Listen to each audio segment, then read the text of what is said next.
오늘 분쟁이 없이 온전히 합하라라는 제목으로 하나님의 은혜를 나누겠습니다. 앞으로 몇 달간은 고린도전서를 함께 묵상하도록 하겠습니다. 이 고린도전서의 주제는 뭐 같습니까? 이 주제는 하나됨이 주제입니다. 그리스도 예수 안에서 온전히 하나가 되어라, 연합을 이루어라. 그것이 이 고린도전서의 핵심입니다. 지난주에 말씀드렸듯이 지금 우리 사회는 고립된 사회, 외로운 사회죠.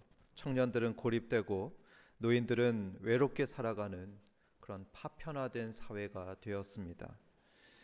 인터넷이 발달해서 어느 때보다도 연결된 사회다 이렇게들 말을 하는데, 그런데 아이러니하게도 그렇게 인터넷망이 더 연결되면 연결될수록 사람들은 더 고독해합니다. 더 고독을 호소하는 사람들이 많이 있습니다. 이런 가운데 교회는 참으로 따뜻한 공동체 같다, 이런 말을 베스트셀러 작가인 정지우 작가가 말을 했습니다. 마치 따뜻한 벽난로가 보이는 겨울철 오두막집처럼 이 차가운 시대를 녹여주는 따뜻한 공동체로 작가는 교회를 주목해서 봤던 것입니다. 그런데 여러분, 이것은 건강한 교회일 때의 얘기입니다. 건강한 교회일 때 얘기죠. 그런데 때로는 교회도 병이 들곤 합니다. 그래서 갈라지고 싸우고 다투는 일이 정말로 슬프지만 교회에서 일어날 때가 있습니다. 그래서 성도들 역시 이 파편화된 사회처럼 외로워하고 고통받는 일이 있습니다. 세상 사람들로부터도 조롱받는 그런 안타까운 일이 때로는 일어납니다. 여러분, 성경은 참 정직합니다. 정직해서 초대교회에도 그런 일이 있었다는 것을 감추질 않고 보여주고 있습니다. 아마 저 같으면 숨기고 싶었을 겁니다. 그래서 초대교회는 아름다웠습니다, 사랑만 가득했습니다, 이렇게 기록하고 싶었을 것 같습니다. 그런데 성경은 어떻게 하냐면 정직하게 있는 모습 그대로 다 보여주고 있습니다. 다 기록했습니다. 그래서 고린도 교회가 4개의 파로 나뉘어서 심각하게 다퉜던 것, 그래서 교회의 지도자였던 바울이 제발 하나가 되십시오 이렇게 눈물로 호소했던 것을 다 담고 있습니다. 그대로 기록했습니다. 혹시 이 가운데 어떤 분들은 지금 이걸 들으면서 이런 생각을 하실지 모르겠습니다. 혹시 우리 교회에 무슨 문제가 있나? 왜 김 목사가 저런 설교를 하지? 아니요, 여러분, 아무 문제 없습니다. 무슨 문제가 있는 거 아닙니다. 제가 아는 한 지금 우리 한박교회는 참으로 평안합니다. 참 좋은 교회입니다. 담임 목사 지지파니 반대파니 뭐 그런 것도 없고요. 장로님들끼리 파가 나뉘어서 싸우는 일도 없습니다. 혹시 제가 모르는 파가 있습니까?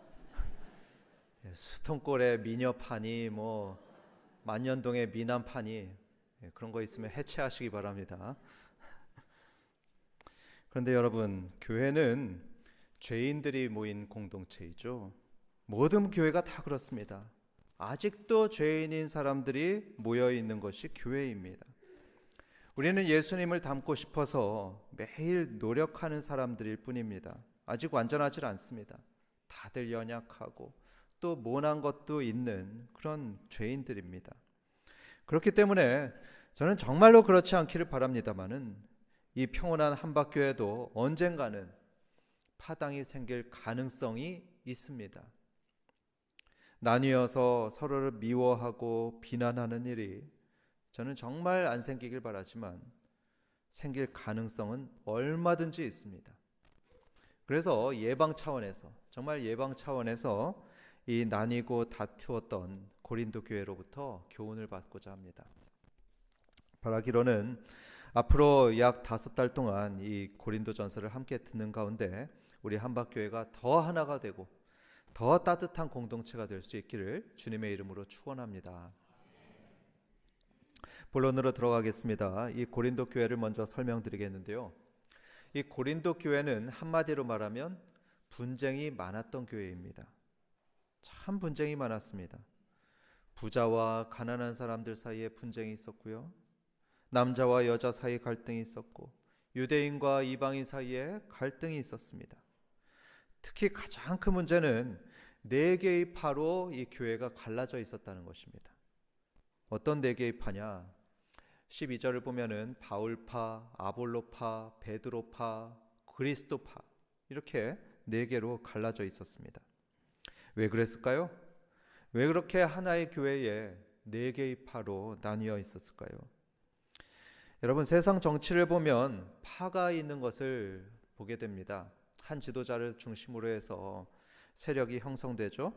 그래서 친이니, 친박이니, 친윤이니 그러면서 어떤 지도자 밑으로 정치인들이 우르르 몰려다닙니다. 그리고 지도자들이 서로를 막 공격하게 되면 그 밑에 있는 정치인들도 서로를 막 공격하죠. 그런데 여러분, 고린도 교회도 그랬을까요? 지도자 베드로가 내 밑으로 모여 이렇게 얘기를 하고, 그러니까 또 바울도 난 가만히 있냐? 내 밑으로 모여 이래가지고 베드로파 바울파가 서로 싸우는 것이었을까요? 그렇지 않습니다. 그렇게 바울과 베드로, 아볼로 이렇게 싸운 것이 아닙니다. 보시면 그리스도파도 있었다고 하죠. 아니, 그러면은 그리스도와 바울이 싸우셨습니까? 무슨 그리스도와 바울이 싸우고 그리스도와 베드로가 싸우고 그랬을까요? 그게 아닌 거죠. 그런 일은 없었습니다. 학자들은 이렇게 설명합니다. 그 네 파의 사람들은요, 바울, 아볼로, 베드로, 그리스도 이 네 지도자들을 빙자해서 뭉친 사람들이다 합니다. 그러니까 이 지도자들이 파당을 만든 것이 아니고요, 사람들이 지도자들의 이름을 내걸고 빙자해서 자기들 세력을 만든 것입니다. 그 네 개의 파들은 이런 사람들입니다. 먼저 바울파를 보죠. 바울파는 이름 그대로 바울을 좋아했던 사람들입니다. 바울 사도는 말은 좀 어눌했던 사람이죠. 그런데 구원의 진리에 있어서는 누구보다도 탁월했던 사람입니다. 가장 잘 알았습니다. 또 무엇보다도 바울은 처음으로 복음을 전해 주었고 고린도 교회를 개척했던 사람이죠. 그러니까 그게 고마워서, 그 헌신이 감사해서 그를 따랐던 사람들이 바울파입니다. 아볼로파는 세련된 설교를 좋아했던 사람들입니다. 아볼로라는 지도자는 아주 지적이던 사람이었습니다. 아주 수려한 언어를 구사했던 달변가였습니다. 그러니까 그의 설교를 듣던 사람들은요, 야, 저분 설교는 정말 깊다, 정말 설교 잘하신다, 이렇게 감탄하게 만들던 달변가였습니다. 그걸 좋아했던 사람들이 이렇게 아볼로파를 이루었습니다. 다음으로 베드로파. 이 베드로파는 정통성을 중시했던 사람들이었습니다. 여러분, 베드로가 누굽니까? 예수님으로부터 직접 가르침을 받았던 수제자였습니다. 또 예루살렘 교회의 지도자였습니다. 그런 권위와 정통성을 아주 중요하게 여겼던 사람들이 베드로파였습니다.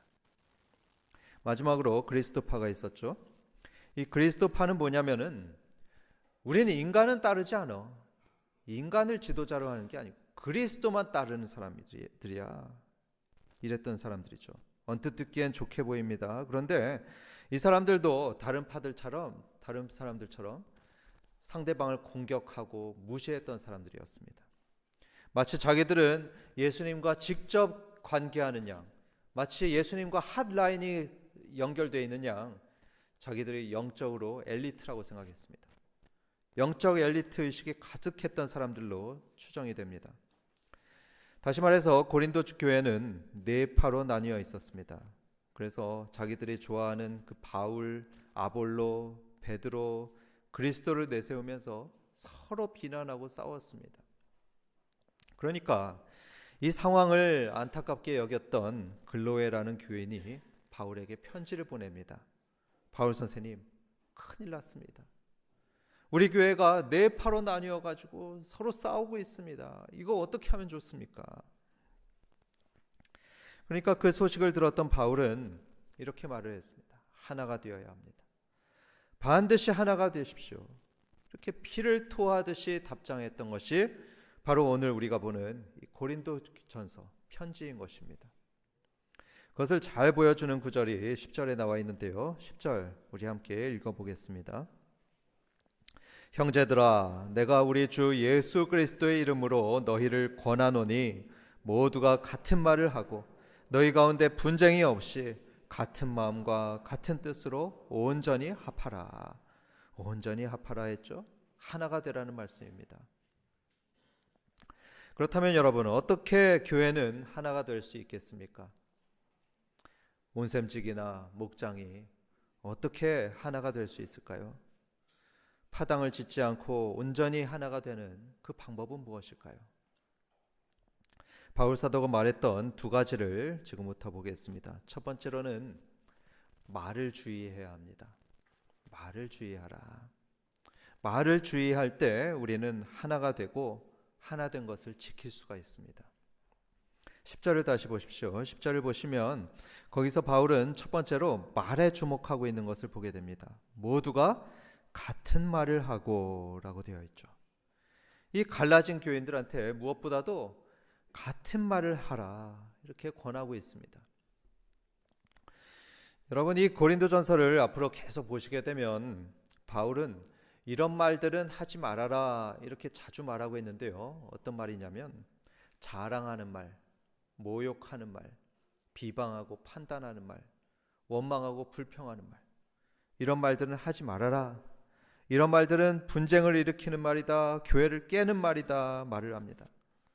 대신 성도들은 다 같이 같은 말을 해야 되는데 어떤 말을 해야 되느냐 하면 사랑의 말, 덕을 세우는 말, 복음의 말, 이런 것들을 하라는 것이 이 고린도전서의 주를 이루고 있습니다. 한편 고린도 교인들은 1장 초반부를 보게 되면 은혜를 참 많이 받은 교인들이다 이런 것을 알 수 있습니다. 이 고린도 교인들은 은혜를 참 많이 받았습니다. 이들은 하나님으로부터 좋은 언변의 은사를 받았고요. 또 박사 같은 성경 지식도 많이 받았습니다. 영적 체험도 많았습니다. 바울이 뭐라고 했냐면 이들에게 너희는 모든 은사에 부족함이 없구나 이렇게 말할 정도였습니다. 여러분, 모든 은사에 부족함이 없는 교회라 했죠. 얼마나 큰 은혜를 받았습니까? 한번 상상해 보십시오. 어느 교회를 갔는데요. 그게 우리 교회면 좋겠습니다. 어느 교회를 가봤더니 성도들이 성경이면 성경, 기도면 기도, 전도면 전도 뭐 다 잘하는 겁니다. 이게 목사의 얘기가 아닙니다. 성도들이 그렇다는 겁니다. 성도들이 박사급으로 교리를 알고요. 천사 같은 목소리로 찬양하고요. 방언과 예언 이런 초자연적인 은사들을 막 나타내는 것입니다. 여러분, 이렇게 은혜를 많이 받게 되면 어떻게 돼야 됩니까? 겸손해야 돼야겠죠. 겸손하고 감사하고 만족하면서 살아가야 될 것입니다. 그런데 안타깝게도 고린도 교인들은 교만해졌습니다. 고린도전서 4장 5장에서 바울은 몇 차례나 말하는데요. 너희 교만해졌다. 스스로 교만해졌다. 이렇게 말을 합니다. 그 교만한 마음은 이들을 자랑하게 만들었습니다. 또 파당을 만들게 되었고요. 형제들을 비난하게도 만들었습니다. 예를 들면 성경을 많이 알고 또 교리에 관심 있는 사람들이 자기들끼리 모였습니다. 자기들끼리 모여가지고 이렇게 말을 합니다. 우리 아볼로 선생이 최고야. 그러면서 성경을 많이 알던 그 아볼로의 말만 열심히 따릅니다. 그게 아볼로파입니다. 또 사람이 교만해지면 다른 사람들을 쉽게 판단하고 비방을 하죠. 그러니까 그런 사람들은 야, 성경만 많이 알면 뭐해? 그리스도를 알아야지. 그리스도를 체험해야 되는 거야. 예수님도 못 만나고선 이러면서 파당을 만드는 게 바로 그리스도파였죠. 여러분, 벼는 익을수록 고개를 숙입니다. 벼는 익을수록 고개를 숙이는데 안타깝게도 사람은 그렇지 않은 것 같습니다. 믿음이 자라나고 지식이 자라나고 은사가 풍성해지면 더 겸손해져야 되죠. 더 겸손해져서 공동체의 유익이 되어야 되는데 그게 정상인데 반대로 그렇게 교만해지는 사람들이 있습니다. 교만해져서 자랑하고 판단하고 비방합니다. 전에는 교회 생활이 참 행복했던 사람이, 너무 교회 생활이 행복했던 사람이 언제부턴가 교회에 여기저기가 못마땅하게 보이고 불만스럽게 됩니다. 교회는 이래야 돼, 목사는 이래야 돼, 이렇게 주장하기 시작합니다. 여러분, 그러면 그게 교만해졌다는 증거입니다. 그게 교만입니다.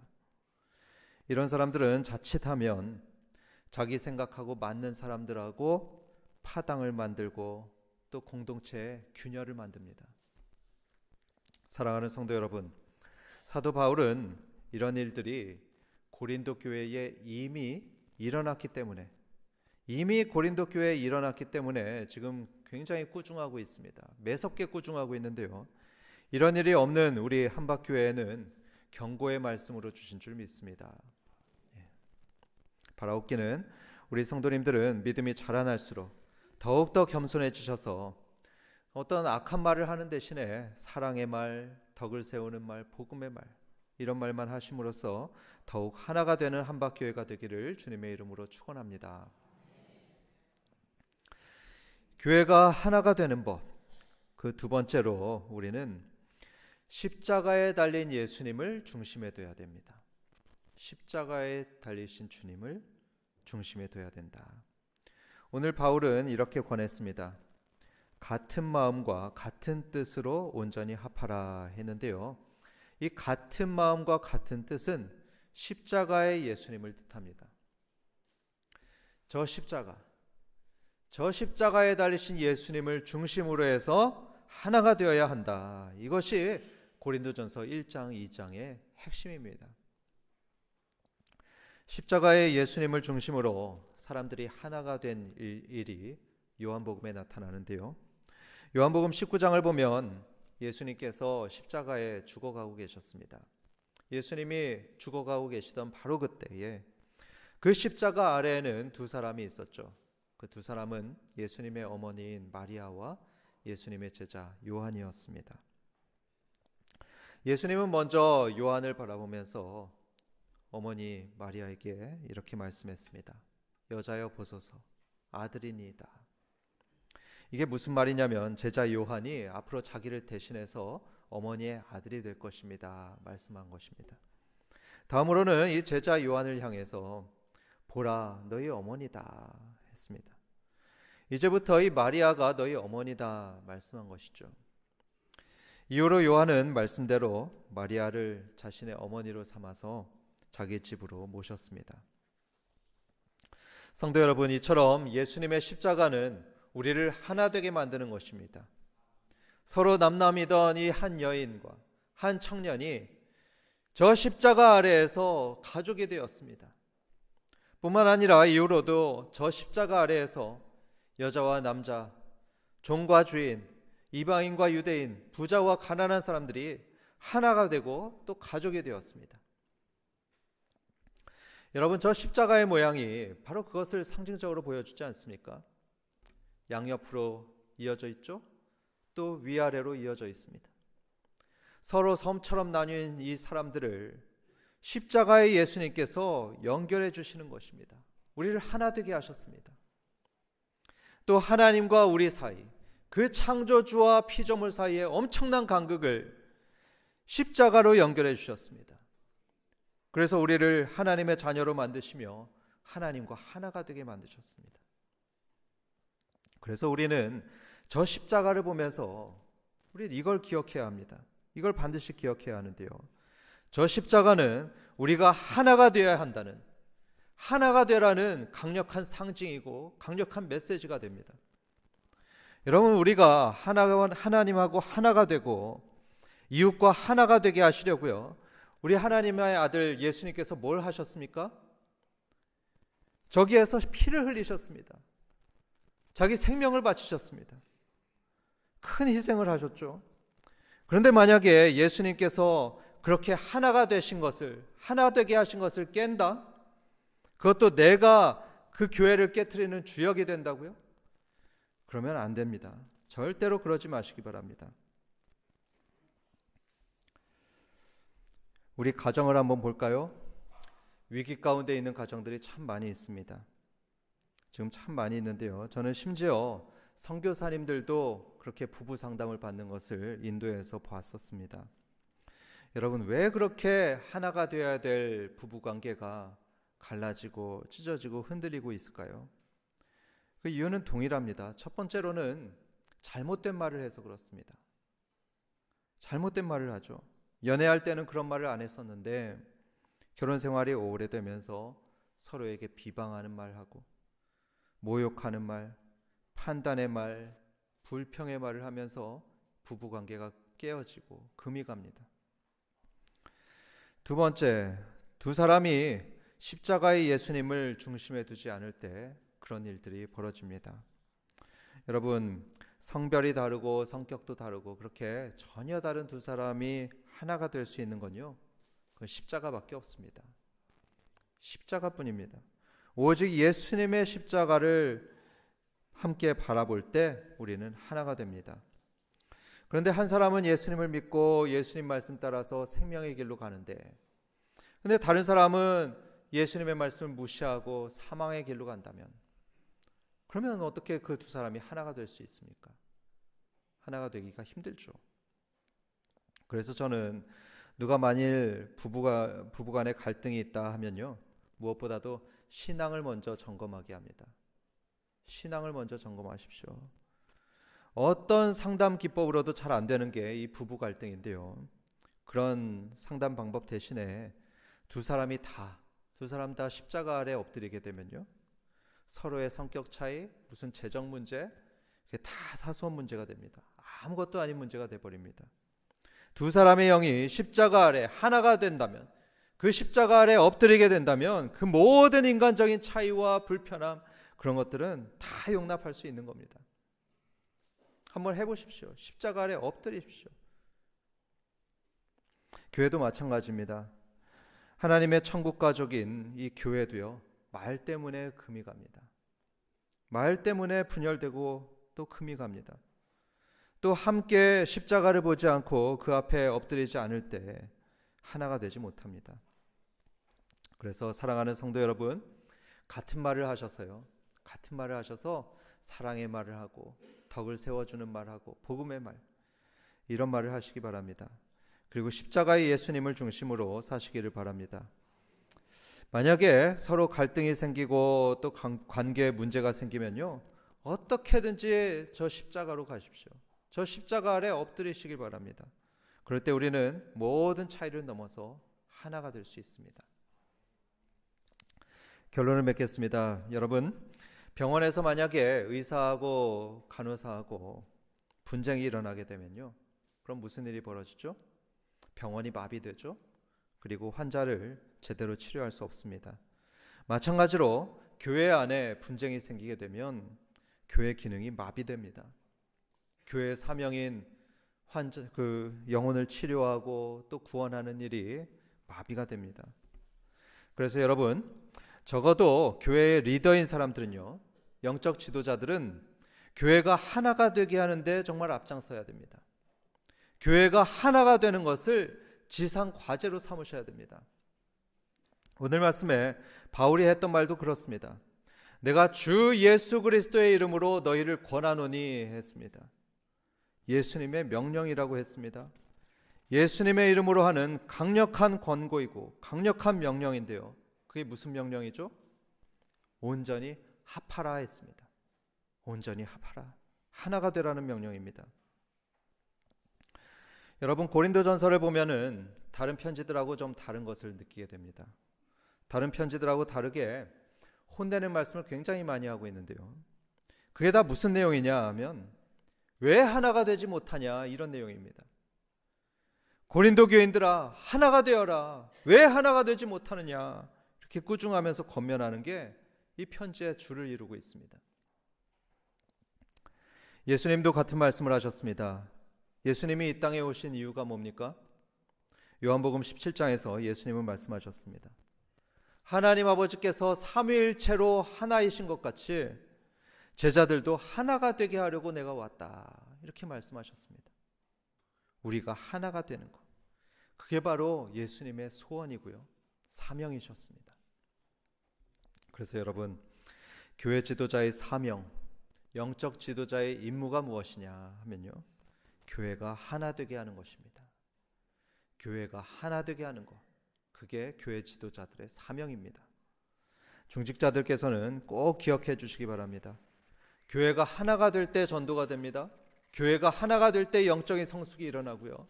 교회가 하나가 될 때 이 교회가 행복한 공동체가 됩니다.